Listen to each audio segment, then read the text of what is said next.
최현우는 국내 최고의 오케스트라를 이끌었던 전설적인 지휘자입니다. 은퇴 후에는 서울음악원 원장으로 있으면서 차세대 음악가들을 양성하고 있었죠.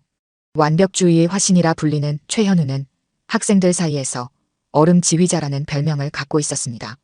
최현우는 오늘도 음악원 심사실에서 학생들의 연주를 냉정하게 평가하고 있습니다. 바이올린을 연주하던 한 학생이 긴장한 나머지 활을 놓쳤고 그 순간 연주가 흐트러졌죠. 최현우의 날카로운 눈빛이 학생을 향했습니다. 기본기가 부족해요. 테크닉에만 치중하지 말고 음악의 본질을 이해하려고 노력하세요. 한 달 뒤에 다시 오십시오. 학생은 고개를 숙이고 연주실을 나갔습니다. 심사실 안의 공기는 무겁게 가라앉았고 다음 학생이 들어올 때까지 최현우는 무표정한 얼굴로 창밖을 바라봤습니다. 유리창에 비친 자신의 모습이 어째서인지 낯설게 느껴졌습니다. 65년의 세월이 그의 얼굴에 깊은 주름을 새겨놓았지만 날카로운 눈빛만큼은 여전했습니다. 그날 저녁 모든 수업이 끝난 후 텅 빈 음악원에는 최현우 혼자만 남아 있었습니다. 고요한 복도를 걸으며 그는 자신의 발자국 소리에 귀를 기울였습니다. 마치 멀리서 들려오는 메아리처럼 그 소리가 그를 따라왔습니다. 최현우는 자신의 개인 작업실로 향했고 열쇠로 문을 열고 들어간 방은 방음 시설이 완벽했습니다. 한쪽 벽면에는 다양한 악기들이 진열되어 있었고 특히 오래된 첼로 하나가 실내 조명 아래 은은하게 빛났습니다. 최현우는 서랍을 열어 낡은 악보 한 장을 꺼냈습니다. 그것은 어린아이가 그린 듯한 서툰 음표들이 적힌 종이였습니다. 종이의 모서리는 여러 번 접히고 펴진 흔적이 있었고 시간이 흐르며 누렇게 변해버렸지만 그 위에 적힌 음표들은 여전히 선명했습니다. 최현우는 천천히 피아노 앞에 앉아 그 악보의 멜로디를 연주하기 시작했습니다. 처음에는 단순한 멜로디였습니다. 하지만 그 안에는 깊은 슬픔과 그리움이 담겨 있었죠. 최현우의 손가락이 건반 위를 천천히 움직이는 동안 그의 굳게 닫혀있던 표정이 조금씩 풀어지기 시작했습니다. 음악이 흐르는 동안만큼은 얼음 지휘자라는 가면이 벗겨지고 한 남자의 깊은 상처가 드러났습니다. 멜로디가 끝나자 최현우는 깊은 한숨을 내쉬었습니다. 그리고 서랍 깊숙한 곳에서 오래된 사진 한 장을 꺼냈습니다. 사진 속에는 젊은 시절의 최현우와 갓난아기가 있었죠. 아기의 작은 손가락이 최현우의 검지를 꼭 쥐고 있었습니다. 사진 뒷면에는 소리, 우리의 작은 음악가, 1993이라는 글씨가 적혀 있었습니다. 30년 전 음악 유학을 위해 미국으로 떠나야 했던 최현우는 경제적 어려움과 불안정한 미래 때문에 생후 석 달 된 딸 소리를 한국의 고아원에 맡길 수밖에 없었습니다.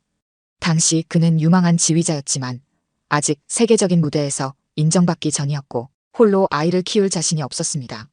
소리의 어머니는 출산 직후 세상을 떠났고 최현우에게는 선택의 여지가 없었죠. 소리야. 최현우의 입에서 작은 속삭임이 새어나왔습니다. 손가락으로 사진 속 아기의 얼굴을 쓰다듬으며 그는 자신이 내린 결정을 후회했습니다. 성공을 위해 가족을 포기했던 과거의 선택을. 하지만 이제 와서 무엇을 할 수 있을까요?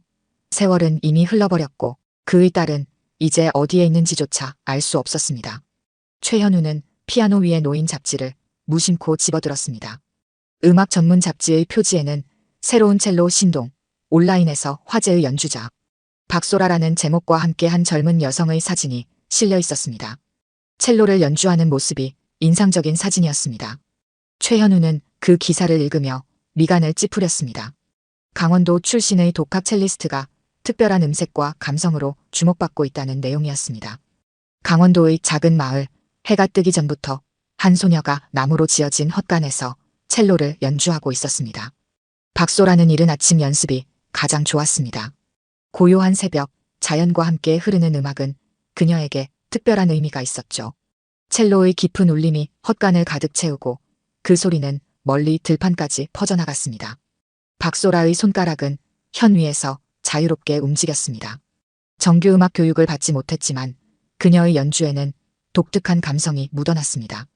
27살의 나이에도 불구하고 그녀는 독학으로 첼로를 마스터했고 자신만의 연주 스타일을 개발했습니다. 특히 그녀가 즐겨 연주하는 한 곡은 아주 특별했습니다. 어린 시절부터 머릿속에 맴돌던 멜로디였죠. 마치 오래된 꿈처럼 희미하게 기억나는 그 선율은 박소라에게 어딘가 모르게 안식을 주었습니다. 소라야, 아침밥 먹으러 와야지. 양어머니의 부름에 박소라는 연주를 멈추고 첼로를 조심스럽게 케이스에 넣었습니다. 그녀의 첼로는 비록 오래되고 약간 손상된 부분이 있었지만 그녀에게는 가장 소중한 보물이었습니다. 마을의 중고 악기점에서 우연히 발견한 이 첼로는 누군가의 이니셜 L, S가 희미하게 새겨져 있었습니다. 박소라는 가끔 이 첼로의 전 주인이 누구였을지 상상하곤 했습니다. 아침 식사 테이블에서 양부모는 박소라를 자랑스럽게 바라보았습니다. 우리 소라가 또 인터넷에서 유명해졌다네. 마을 슈퍼주인 김씨가 그러더군. 양아버지 박종호는 수염이 덥수룩한 얼굴로 웃으며 말했습니다.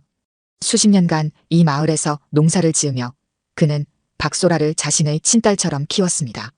비록 그와 아내 이미경은 음악에 대해 잘 알지 못했지만 딸의 재능을 항상 응원했습니다.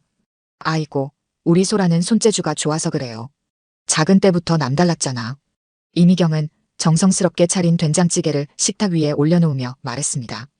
그녀의 눈가에는 주름이 깊게 패여 있었지만 그 속에는 딸에 대한 자부심이 빛났습니다. 사실 박소라는 몇 달 전 친구의 권유로 자신의 첼로 연주 영상을 온라인에 올렸습니다. 특별한 기대 없이 올린 영상이었지만 그녀의 독특한 연주 스타일과 감성적인 표현이 많은 사람들의 관심을 끌었습니다. 특히 그녀가 연주한 자작곡 잊혀진 메아리는 많은 이들에게 깊은 인상을 남겼습니다. 그 곡은 그녀가 어린 시절부터 기억하는 멜로디를 발전시킨 작품이었습니다.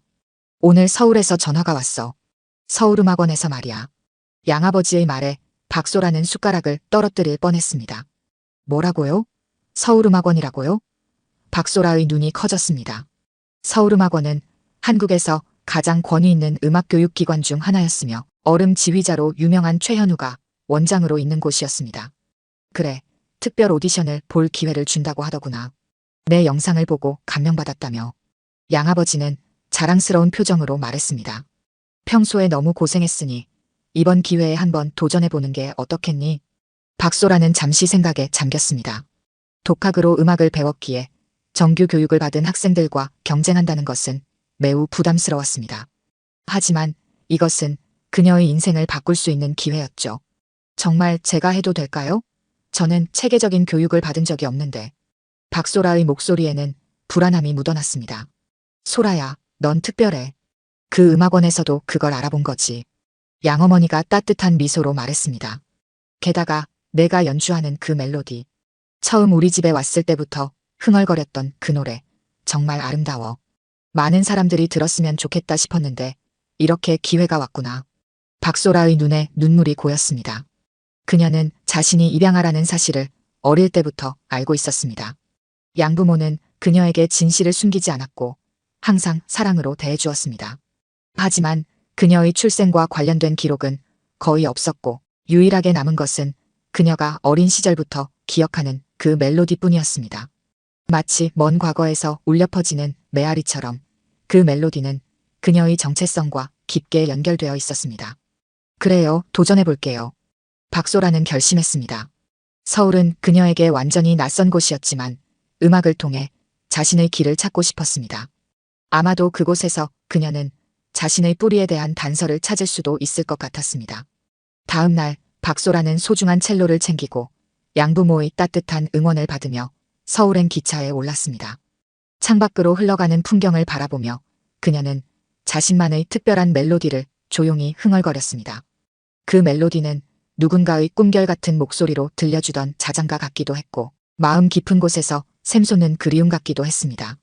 그녀는 그 멜로디가 자신을 어디로 이끌지 알 수 없었지만 가슴 한편에선 중요한 무언가를 찾게 될 것이라는 예감이 들었습니다.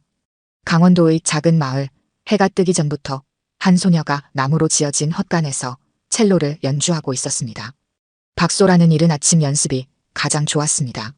고요한 새벽, 자연과 함께 흐르는 음악은 그녀에게 특별한 의미가 있었죠. 첼로의 깊은 울림이 헛간을 가득 채우고 그 소리는 멀리 들판까지 퍼져나갔습니다. 박소라의 손가락은 현 위에서 자유롭게 움직였습니다. 정규 음악 교육을 받지 못했지만 그녀의 연주에는 독특한 감성이 묻어났습니다.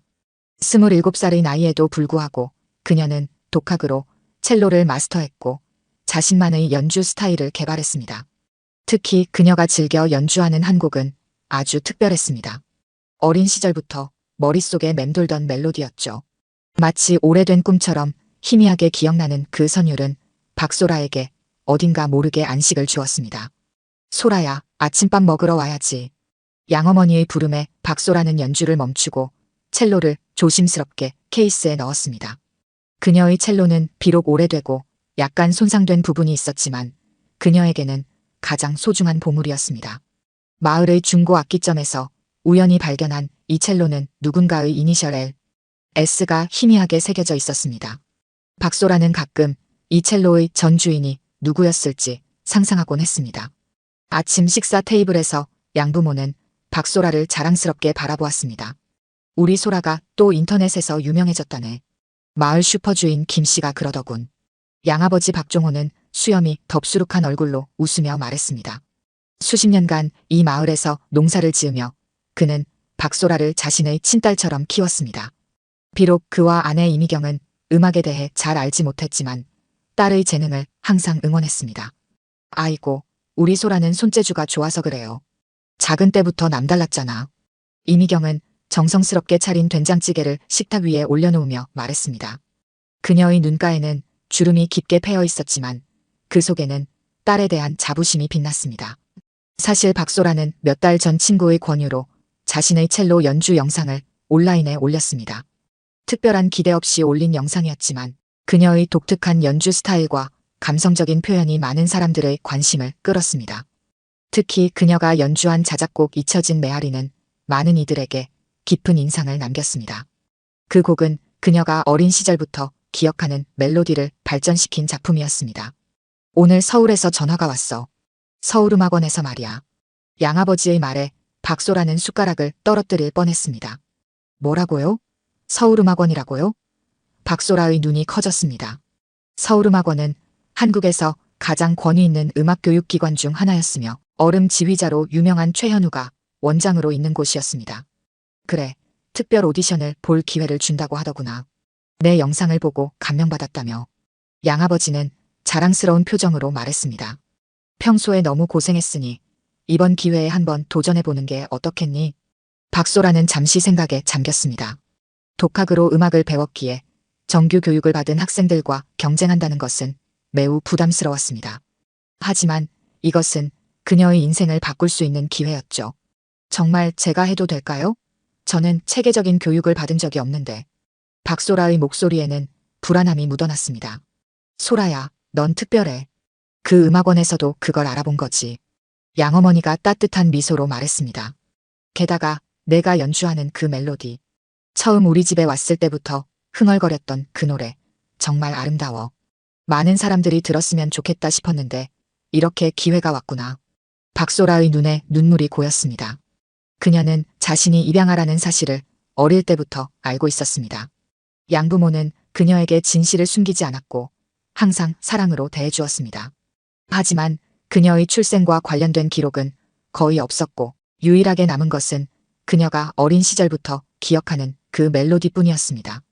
마치 먼 과거에서 울려 퍼지는 메아리처럼 그 멜로디는 그녀의 정체성과 깊게 연결되어 있었습니다. 그래요, 도전해볼게요. 박소라는 결심했습니다. 서울은 그녀에게 완전히 낯선 곳이었지만 음악을 통해 자신의 길을 찾고 싶었습니다. 아마도 그곳에서 그녀는 자신의 뿌리에 대한 단서를 찾을 수도 있을 것 같았습니다. 다음 날 박소라는 소중한 첼로를 챙기고 양부모의 따뜻한 응원을 받으며 서울행 기차에 올랐습니다. 창밖으로 흘러가는 풍경을 바라보며 그녀는 자신만의 특별한 멜로디를 조용히 흥얼거렸습니다. 그 멜로디는 누군가의 꿈결 같은 목소리로 들려주던 자장가 같기도 했고 마음 깊은 곳에서 샘솟는 그리움 같기도 했습니다.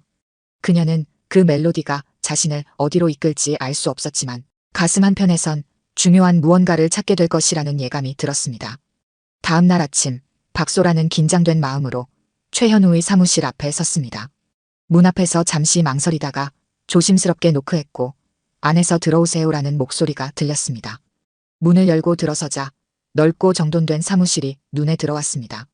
벽면에는 클래식 음악의 거장들 사진과 함께 최현우가 세계 각국에서 공연했던 포스터들이 걸려 있었고 창가에는 작은 그랜드 피아노가 놓여 있었습니다.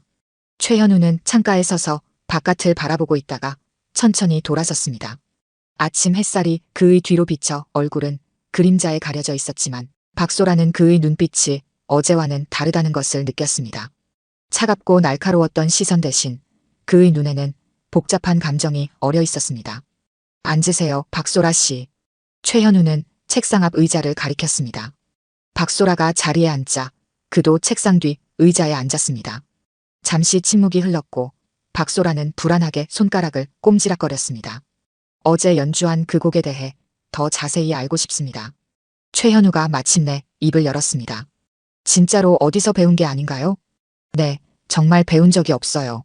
박소라는 진지하게 대답했습니다. 제가 기억하는 한 어릴 때부터 항상 머릿속에 있던 멜로디입니다. 마치 누군가가 불러주던 자장가처럼요. 최현우의 표정이 미묘하게 변했습니다. 그는 서랍에서 종이 한 장을 꺼내 박소라에게 건넸습니다.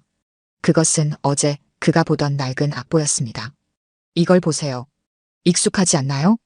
박소라는 악보를 받아들고 한참을 바라보았습니다. 그 악보에 적힌 음표들은 그녀가 연주하던 멜로디와 거의 일치했습니다. 그녀의 눈이 커졌고 놀라움에 입이 약간 벌어졌습니다. 이건 제가 연주한 곡이에요. 어떻게 이게 여기에? 이 곡은 내가 30년 전에 작곡한 것입니다. 최현우의 목소리는 낮고 무거웠습니다. 내 딸을 위해 만든 자장가였죠. 박소라는 혼란스러웠습니다. 그녀가 어릴 때부터 기억하던 멜로디가 어떻게 최현우의 작품일 수 있을까요? 이건 단순한 우연이 아니었습니다. 그녀는 본능적으로 무언가 중요한 연결고리가 있다고 느꼈습니다. 박소라 씨, 당신의 부모님에 대해 말해주세요. 최현우가 물었습니다. 저는 입양아입니다. 박소라는 조심스럽게 대답했습니다. 강원도의 농가에서 자랐고 양부모님은 제게 항상 좋은 분들이셨어요. 제 생부모에 대해서는 거의 아는 게 없습니다. 단지 제가 생후 3달 때 고아원에 맡겨졌다는 것뿐이에요. 최현우는 깊은 한숨을 내쉬었습니다. 그의 손이 미세하게 떨리는 것이 보였습니다. 서울음악원에서의 생활은 쉽지 않을 겁니다. 특히 당신처럼 정규 교육을 받지 않은 학생에게는요. 그렇지만 잠재력이 있다고 생각합니다. 그래서 특별 장학생으로 선발했습니다. 박소라는 여전히 혼란스러웠지만 이 기회가 얼마나 소중한지 알고 있었습니다. 감사합니다, 원장님. 열심히 하겠습니다. 한 가지 조건이 있습니다.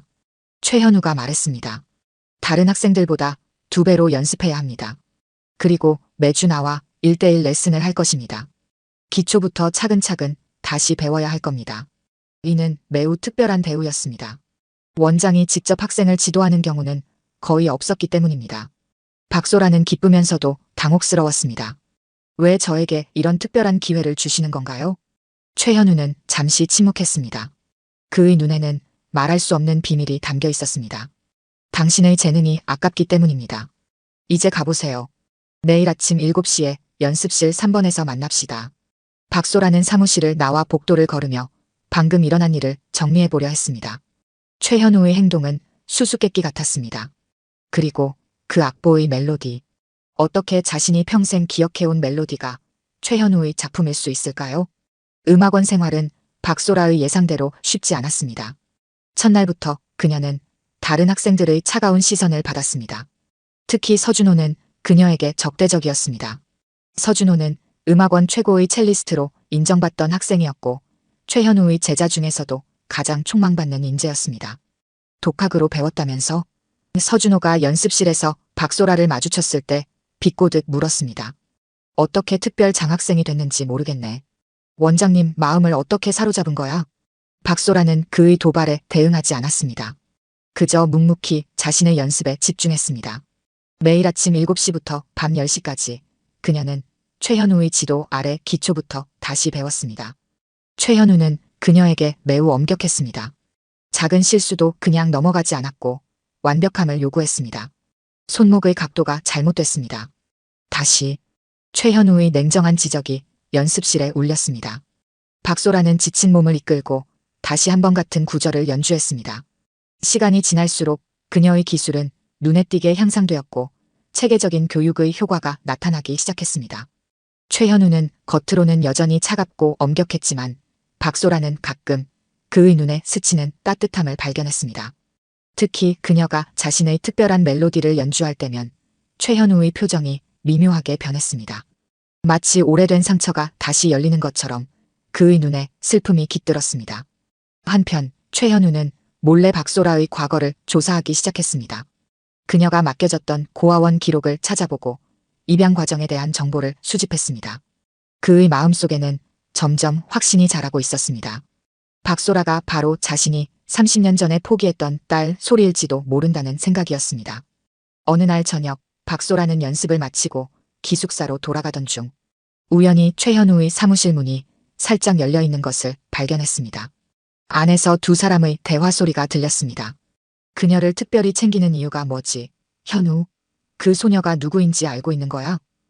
강태준의 목소리였습니다. 그는 유명한 음악평론가이자 최현우의 오랜 라이벌이었습니다. 개인적인 이유는 없어. 단지 그녀의 재능이 특별하다고 생각할 뿐이야. 최현우의 대답은 단호했지만 박소라는 그 목소리에서 미세한 떨림을 느꼈습니다. 정말 그뿐이야? 그녀가 연주하는 그 멜로디. 내가 젊었을 때 작곡한 것과 너무 비슷하던데. 우연일까? 강태준의 목소리에는 의심이 가득했습니다. 박소라는 그 이상 듣지 않고 조용히 자리를 떠났습니다. 그녀의 마음에는 더 많은 의문이 생겨났지만 한 가지 확실한 것은 최현우와 자신 사이에 단순한 스승과 제자 이상의 무언가가 있다는 점이었습니다. 그리고 그 연결고리의 중심에는 그 특별한 멜로디가 있었습니다. 서울음악원에 봄이 찾아오면서 연례 콩쿠르 시즌이 다가왔습니다. 이 콩쿠르는 음악원 학생들에게 가장 중요한 행사 중 하나였고 우승자에게는 유럽 음악 페스티벌에 참가할 기회가 주어졌습니다. 교수진과 학생들 모두 이 행사를 위해 분주히 준비하기 시작했고 음악원 전체에 긴장감이 감돌았습니다. 이번 콩쿠르에 참가할 예정인가요? 어느 날 연습을 마친 후 최현우가 박소라에게 물었습니다. 그의 표정은 여느 때와 같이 냉정했지만 눈빛에는 기대감이 서려 있었습니다. 아직 준비가 부족하다고 생각해요. 박소라는 솔직하게 대답했습니다. 석 달 동안 그녀는 놀라운 속도로 실력이 향상되었지만 여전히 다른 학생들과의 격차를 느끼고 있었습니다. 자신감이 부족한 것 같군요. 최현우는 고개를 저었습니다. 당신의 연주에는 다른 학생들에게 없는 특별한 감성이 있어요. 기술은 시간이 지나면 향상됩니다. 하지만 진정한 음악성은 타고나는 것이죠. 박소라는 최현우의 말에 깜짝 놀랐습니다. 그가 이렇게 직접적으로 칭찬하는 경우는 거의 없었기 때문입니다. 정말로 제가 참가해도 괜찮을까요? 당연합니다. 나는 당신을 위한 특별한 곡을 생각해뒀어요. 최현우는 서랍에서 악보 한 묶음을 꺼내 그녀에게 건넸습니다. 이건 내가 오래전에 작곡한 첼로 독주곡입니다. 아직 공개된 적이 없어요. 당신이 처음으로 연주하게 될 겁니다. 박소라는 악보를 받아들고 살펴보았습니다. 그 곡의 도입부는 그녀가 알고 있던 멜로디로 시작했지만 이후에는 더 복잡하고 심오한 변주로 이어졌습니다. 마치 미완성이었던 이야기가 완성되는 느낌이었습니다. 이 곡은 박소라가 말을 시작했지만 최현우가 가볍게 손을 들어 그녀를 멈추게 했습니다. 지금은 묻지 마세요. 콩쿠르 준비에 집중하세요. 모든 것은 때가 되면 알게 될 겁니다. 최현우의 목소리에는 비밀스러운 무게감이 있었습니다.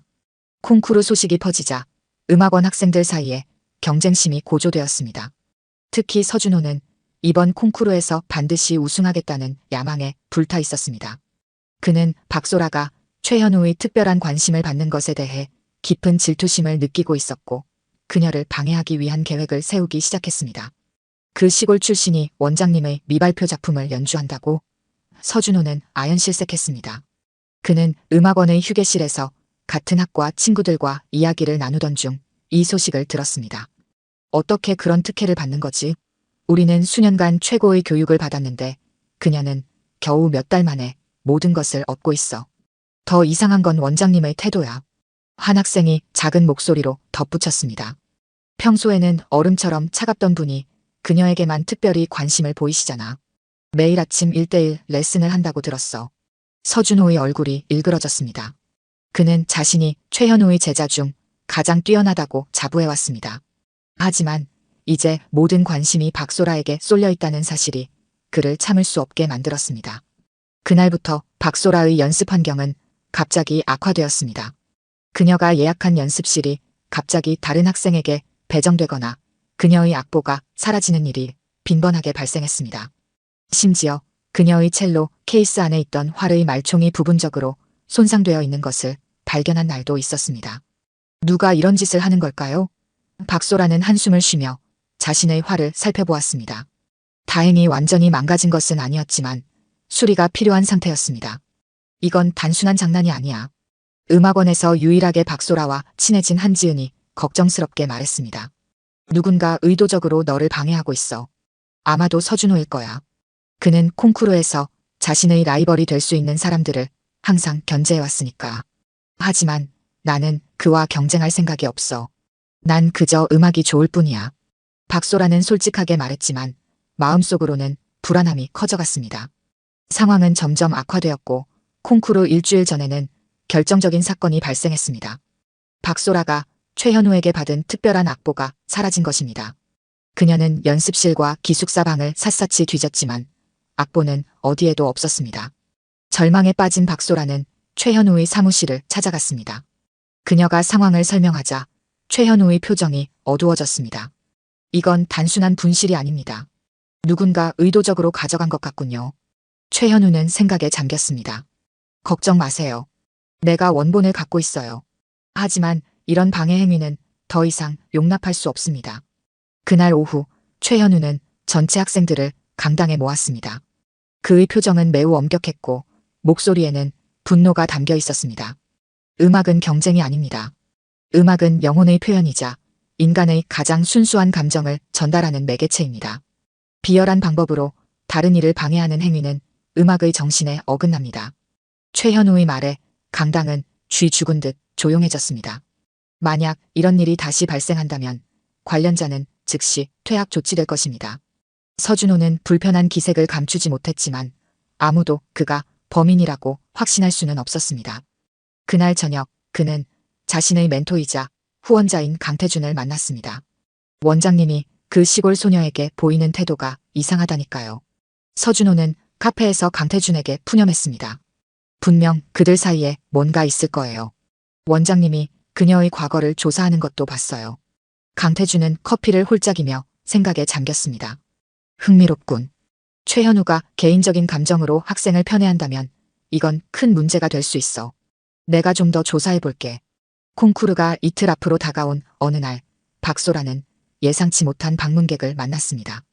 강원도에서 양부모님이 서울을 찾아온 것입니다. 그들은 딸의 콩쿠르를 응원하기 위해 농사일을 잠시 미루고 온 것이었습니다. 우리 소라가 이렇게 큰 무대에 서다니 정말 자랑스럽구나.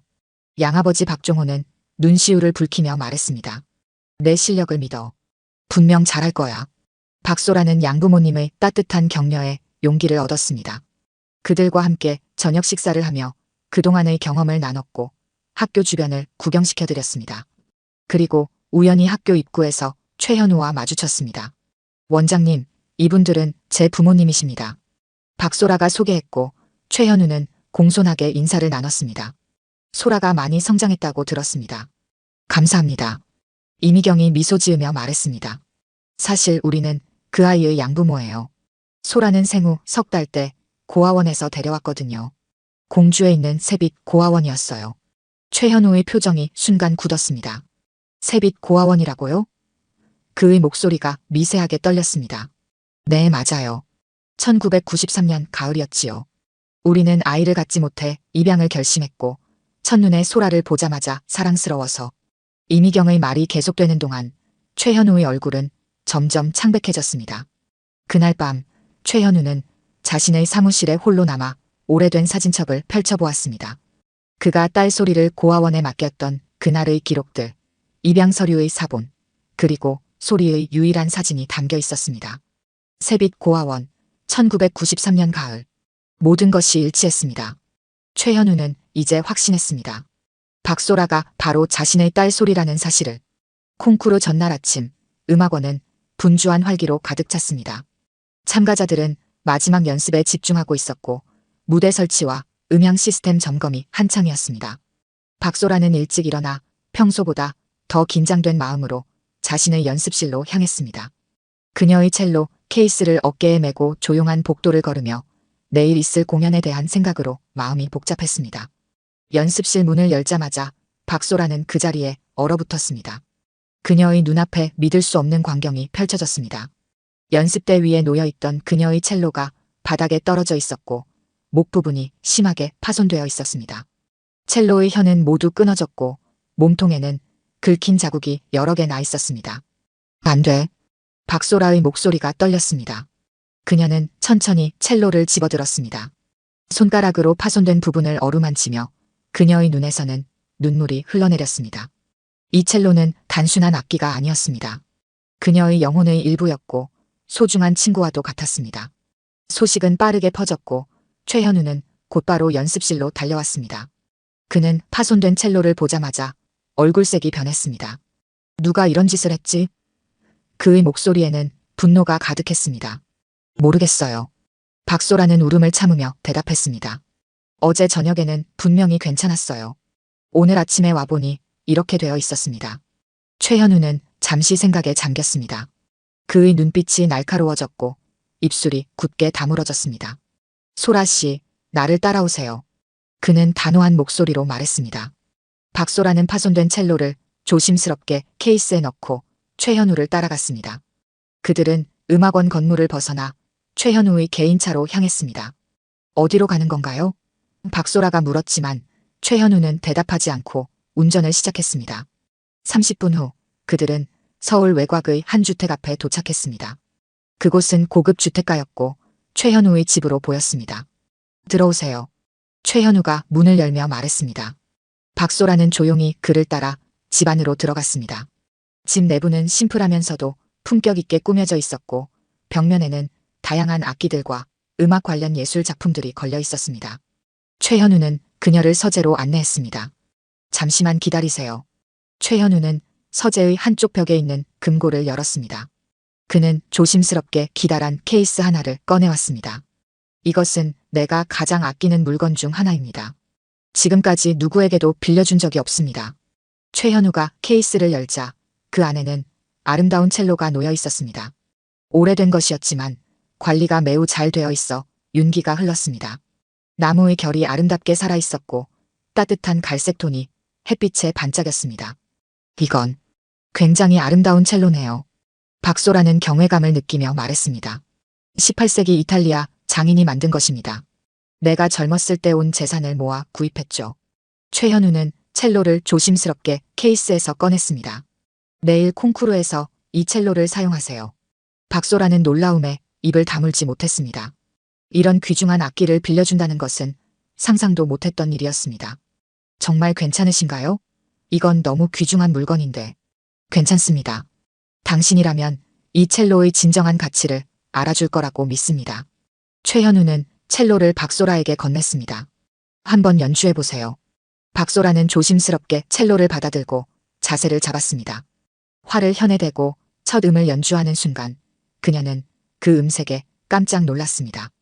놀랍도록 풍부하고 깊은 소리가 방 안을 가득 채웠습니다. 마치 첼로가 살아 숨쉬는 것 같았습니다. 정말 놀라워요. 박소라는 감탄했습니다. 그녀는 잠시 즉흥 연주를 이어갔고 최현우는 그녀의 연주를 조용히 지켜보았습니다. 그의 눈에는 복잡한 감정이 교차했습니다. 연주를 마치고 첼로를 살펴보던 중 박소라는 첼로 안쪽에서 작은 글씨를 발견했습니다. S라는 이니셜이 희미하게 새겨져 있었습니다. 그녀는 순간 숨을 멈췄습니다. 그 이니셜은 그녀가 강원도에서 사용하던 오래된 첼로에도 있던 것과 똑같았습니다. 이 이니셜. 박소라가 손가락으로 S를 가리키며 물었습니다. 최현우의 표정이 순간 굳었습니다. 리털 SORI의 약자입니다. 그는 잠시 침묵했다가 이어서 말했습니다. 내 딸의 이름이었죠. 딸이요? 박소라는 놀라서 물었습니다. 그녀는 최현우에게 가족이 있었다는 이야기를 들은 적이 없었습니다. 최현우는 깊은 한숨을 내쉬었습니다. 30년 전 나는 아직 젊은 지휘자였습니다. 세계적인 성공을 꿈꾸며 미국으로 유학을 떠나기로 했죠. 하지만 그때 내 아내는 갓 태어난 딸을 남겨둔 채 세상을 떠났습니다. 그의 목소리에는 오래된 상처가 묻어났습니다. 혼자서 아이를 키울 자신이 없었고 경제적으로도 어려웠습니다. 결국 딸을 고아원에 맡길 수밖에 없었죠. 박소라는 그의 이야기를 들으며 가슴이 아팠습니다. 그녀 역시 부모에게 버려진 경험이 있었기에 최현우의 결정이 얼마나 고통스러웠을지 이해할 수 있었습니다. 그 이후로 후회의 나날을 보냈습니다. 성공은 했지만 그 대가로 가장 소중한 것을 잃었으니까요. 최현우의 눈에 희미한 눈물이 맺혔습니다. 딸이 음악을 사랑하길 바랐기에 이 첼로에 그녀의 이니셜을 새겼습니다. 언젠가 그녀에게 줄 수 있기를 바라면서요. 박소라는 순간 자신의 팔찌를 내려다보았습니다. 그녀가 입양될 때부터 갖고 있던 작은 은팔찌였습니다. 팔찌에는 S라는 문자가 새겨져 있었습니다. 그동안 그녀는 이것이 자신의 원래 이름의 첫 글자라고만 생각했습니다. 제가 가진 물건이 있어요. 박소라는 떨리는 손으로 팔찌를 풀었습니다. 양부모님께서 말씀하시길 이 팔찌는 제가 고아원에 왔을 때부터 차고 있던 것이라고 하셨어요. 최현우는 팔찌를 받아들고 한참을 바라보았습니다. 그의 손이 떨렸습니다. 이건 내가 소리에게 준 팔찌입니다. 그녀의 어머니가 임신했을 때 준비한 선물이었죠. 방 안에 무거운 침묵이 내려앉았습니다. 박소라와 최현우는 서로를 바라보며 말없이 서 있었습니다. 둘 사이에 모든 퍼즐 조각이 맞춰지는 순간이었습니다. 그럼 제가 박소라는 말을 잊지 못했습니다. 그녀의 가슴은 격렬하게 뛰고 있었고 머릿속은 혼란스러웠습니다. 더 확인해봐야 합니다. 최현우는 평정을 되찾으려고 노력했습니다. 하지만 모든 증거가 그것을 가리키고 있습니다. 당신이 연주하는 그 멜로디, 그 이니셜, 입양 시기와 장소 모두 일치합니다. 최현우는 서랍에서 낡은 사진첩을 꺼냈습니다. 그 안에는 젊은 시절의 최현우와 아기를 안고 있는 사진이 있었습니다. 아기의 목에는 박소라가 가진 것과 똑같은 팔찌가 채워져 있었습니다. 내일은 콩쿠르에 집중하세요. 그 이후에 우리가 더 많은 이야기를 나눌 수 있을 겁니다. 최현우는 진지하게 말했습니다. 지금 중요한 것은 당신의 음악입니다. 진실은 언제나 그 자리에 있을 테니까요. 박소라는 고개를 끄덕였습니다. 그녀는 혼란스러웠지만 동시에 이상하게 평온함을 느꼈습니다. 마치 오랫동안 찾아 헤매던 퍼즐의 마지막 조각을 발견한 것 같았습니다. 그날 오후 최현우의 첼로를 들고 연습실로 돌아온 박소라는 서준호와 마주쳤습니다. 그의 눈이 최현우의 첼로를 알아보고 크게 벌어졌습니다. 그건 원장님의 첼로잖아. 서준호의 목소리에는 놀라움과 질투가 섞여 있었습니다. 어떻게 그런 귀중한 악기를 너에게 빌려주셨지? 내 첼로가 파손되어서요. 박소라는 평온하게 대답했습니다. 누군가 일부러 그랬던 것 같아요. 서준호의 얼굴이 창백해졌습니다. 그는 말없이 그 자리를 떠났고 박소라는 그의 반응에서 무언가를 깨달았습니다. 서준호가 그녀의 첼로를 파손한 범인일 가능성이 높았습니다. 콩쿠르 당일 음악원 대강당은 관객들로 가득 찼습니다. 심사위원석에는 최현우를 비롯한 유명 음악가들이 앉아 있었고 강태준도 특별 심사위원으로 참석했습니다. 박소라는 대기실에서 차분히 호흡을 가다듬으며 자신의 차례를 기다렸습니다. 서준호의 연주는 기술적으로 완벽했습니다. 그는 화려한 테크닉으로 관객들을 사로잡았고 큰 박수를 받았습니다. 그러나 최현우의 표정은 여전히 냉정했습니다. 마침내 박소라의 차례가 왔습니다. 그녀는 최현우의 첼로를 안고 무대에 올랐습니다. 관객석에서는 작은 수군거림이 일었습니다. 모두가 그 유명한 첼로를 알아본 것입니다. 박소라는 심호흡을 한 뒤 활을 현해대었습니다. 그리고 최현우가 작곡한 그 특별한 곡을 연주하기 시작했습니다. 박소라의 활이 현을 가로지르며 첫 음이 대강당에 울려 퍼졌습니다. 그 순간 모든 사람들은 숨을 죽였습니다. 그녀의 연주는 기술적인 완벽함을 넘어 깊은 감성을 담고 있었습니다. 최현우가 작곡한 멜로디는 마치 오래된 슬픔과 그리움, 그리고 희망이 섞인 이야기처럼 관객들의 마음을 사로잡았습니다. 최현우는 고요히 그녀의 연주를 지켜보았습니다. 자신의 음악이 자신의 딸에 의해 연주되는 순간을 목격하는 것은 그에게 말로 표현할 수 없는 감동이었습니다. 그의 굳게 닫혀있던 마음이 서서히 열리며 눈가에 맺힌 눈물을 참을 수 없었습니다. 강태준은 최현우의 변화를 놓치지 않았습니다. 그는 박소라와 최현우 사이에 특별한 관계가 있다는 확신을 갖게 되었고 이것을 어떻게 활용할지 고민했습니다. 서준호 역시 불안한 눈빛으로 박소라의 연주를 지켜보았습니다. 연주가 끝나고 관객들은 모두 기립박수를 보냈습니다. 박소라는 깊게 인사하며 무대를 내려왔고 모든 참가자들의 연주가 끝난 후 심사가 시작되었습니다. 심사 결과 박소라는 만장일치로 콩쿠르 우승을 차지했습니다. 축하합니다, 박소라 씨. 최현우는 트로피를 건네며 공식적으로 말했지만 그의 눈빛은 말보다 더 많은 것을 전하고 있었습니다. 그러나 기쁨도 잠시, 시상식이 끝난 직후 강태준이 박소라에게 다가왔습니다. 꽤 인상적인 연주였어요. 하지만 정규 교육을 받지 않은 학생이 이런 대회에서 우승하는 것은 논란의 소지가 있지 않을까요? 특히 심사위원장과 특별한 관계가 있다면 말이죠. 박소라는 혼란스러웠습니다. 무슨 말씀이신지 모르겠습니다. 최현우가 당신의 친부라는 사실을 모르는 사람은 없습니다. 강태준은 냉소적으로 말했습니다. 그가 자신의 딸에게 특혜를 준 것은 명백한 윤리적 위반이에요. 그의 말은 주변에 있던 사람들에게 충격을 주었고 소문은 순식간에 퍼져나갔습니다. 최현우는 강태준에게 다가가 단호하게 말했습니다. 이건 사적인 문제입니다. 심사는 공정하게 이루어졌습니다. 정말 그럴까요? 당신은 수십 년간 자신의 딸을 찾아왔고 이제 그녀를 특별 대우하고 있어요. 이런 사실이 언론에 알려지면 어떻게 될까요? 강태준의 협박에 가까운 말에 최현우의 표정이 어두워졌습니다. 혼란스러운 상황 속에서 박소라는 최현우의 사무실로 향했습니다. 그곳에서 그녀는 우연히 서랍에 놓인 서류들을 발견했습니다. 그것은 최현우가 그동안 모아온 자료들이었습니다.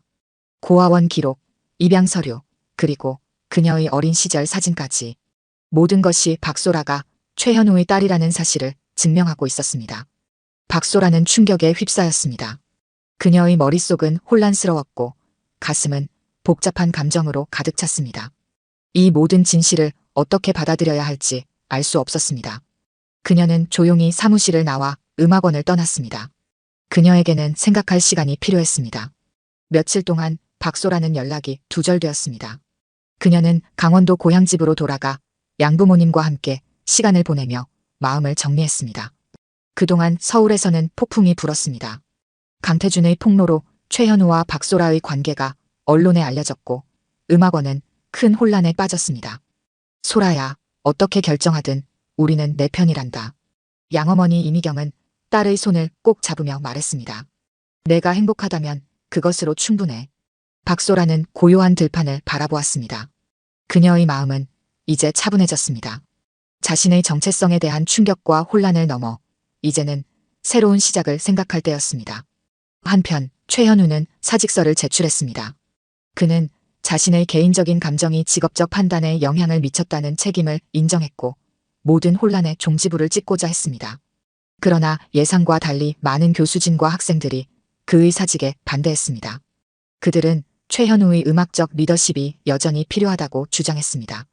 서준호는 자신의 잘못을 인정하고 박소라에게 사과했습니다. 그는 시기심에 사로잡혀 그녀의 첼로를 파손했다고 고백했고 음악원을 자진 사퇴했습니다. 그의 솔직한 고백은 많은 이들에게 충격을 주었지만 동시에 용기 있는 행동으로 존중받았습니다. 2주 후 박소라는 서울로 돌아왔습니다. 그녀는 최현우의 집을 찾아갔고 그곳에서 그는 소박한 저녁 식사를 준비하고 있었습니다. 들어오세요. 최현우는 문을 열며 말했습니다. 그의 목소리는 평소보다 부드러웠습니다. 두 사람은 테이블에 마주 앉아 오랫동안 이야기를 나눴습니다. 최현우는 자신의 젊은 시절, 소라의 어머니와의 만남, 그리고 고통스러운 결정을 내렸던 순간들을 모두 털어놓았습니다. 그는 30년간의 후회와 그리움, 그리고 딸을 찾기 위한 노력에 대해 이야기했습니다. 용서를 바라지는 않습니다. 최현우는 진심을 담아 말했습니다. 다만 이제라도 당신을 알게 된 것이 내 인생 최고의 선물입니다. 박소라는 오랫동안 침묵했다가 마침내 입을 열었습니다. 완전한 용서는 시간이 걸릴 것 같아요. 하지만 새로운 시작을 하고 싶습니다. 우리 둘 다 음악을 통해 서로를 이해할 수 있을 거예요. 그들은 함께 특별한 자선 공연을 기획했습니다. 잃어버린 멜로디라는 제목의 이 공연은 최현우가 작곡하고 박소라가 연주하는 형식으로 수익금은 고아원과 입양 가정을 돕는 데 사용하기로 했습니다. 공연 날 대형 콘서트홀은 관객들로 가득 찼습니다. 무대 위에는 최현우와 박소라가 나란히 섰습니다. 최현우는 지휘봉을 들고 박소라는 그의 특별한 첼로를 안고 있었습니다. 오늘 저희는 특별한 이야기를 음악으로 들려드리고자 합니다. 최현우가 관객들에게 말했습니다. 이것은 잃어버린 시간과 다시 찾은 사랑에 관한 이야기입니다. 박소라의 첼로 소리와 오케스트라의 웅장한 하모니가 어우러지며 그들의 특별한 멜로디가 홀 전체에 울려 퍼졌습니다. 그 멜로디는 더 이상 슬픔과 그리움의 메아리가 아니었습니다. 이제 그것은 새로운 시작과 희망의 선율이 되었습니다. 아버지와 딸은 음악을 통해 서로를 이해하고 상처를 치유하며 새로운 하모니를 만들어가기 시작했습니다. 그리고 그 멜로디는 계속해서 메아리처럼 많은 이들의 마음속에 울려 퍼졌습니다. 오늘 들려드린 이야기가 여러분의 마음에 작은 울림이 되었기를 바랍니다. 아까 깜빡하신 분들이 계셨다면 좋아요와 구독 부탁드려요. 다음 사연을 들려드리는데 큰 힘이 된답니다. 그리고 여러분의 이야기도 댓글로 들려주세요. 다음 이야기 때 또 뵙겠습니다.